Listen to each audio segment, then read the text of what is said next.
Get ready for the dictation in 3, 2, 1, start. Reckless filing of criminal defamation cases against the press must end.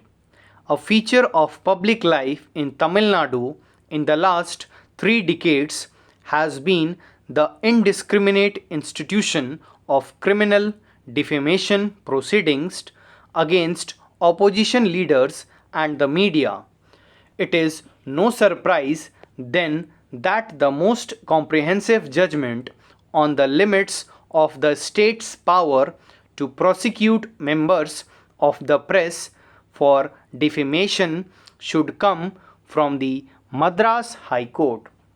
The verdict of Justice Abdul Khudosh quashing a series of defamation complaints filed since 2011-12 is remarkable for applying a set of principles that would firmly deter the hasty and ill-advised resort to state-funded prosecution on behalf of public servants.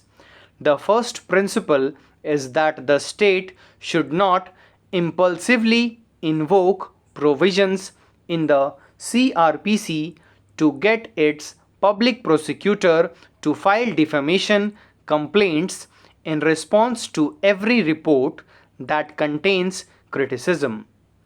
The court deems such impulsive actions as amounting to throttling democracy.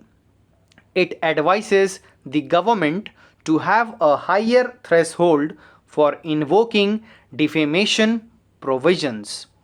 It notes that each time a public servant feels defamed by a press report, it does not automatically give rise to a cause for asking the public prosecutor to initiate proceedings on her behalf. The statutory distinction between defaming a public servant as a person and as the state itself being defamed has to be maintained. Justice Khudosh goes on to fault the government for according sanction to the initiation of cause through the prosecutors without explaining how the state has been defamed. He cautions prosecutors against acting like a post office, noting that their role is to scrutinize the material independently to see if the offense has been made out, and if so, whether it releases to a public servant's conduct in the course of discharging official functions or not before filing a complaint. So, the court finds that many were cases in which public servants ought to have filed individual cases.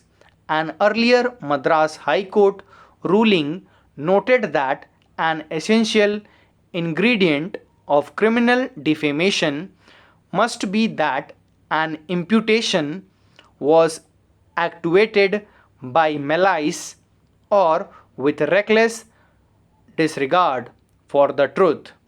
A recent judgment by Justice G. R. Swaminathan enunciated what is known in the United States as the Sullivan rule of actual malice.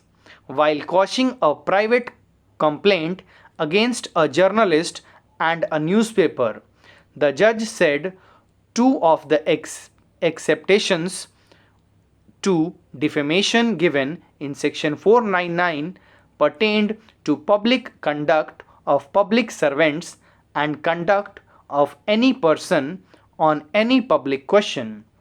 This implied that the legislature itself believed that unless it is demonstrated that reporting on a public servant's conduct or on a public question was vitiated by malice, the question of defamation does not arise, and that even inaccuracies in reporting need not occasion a prosecution for defamation.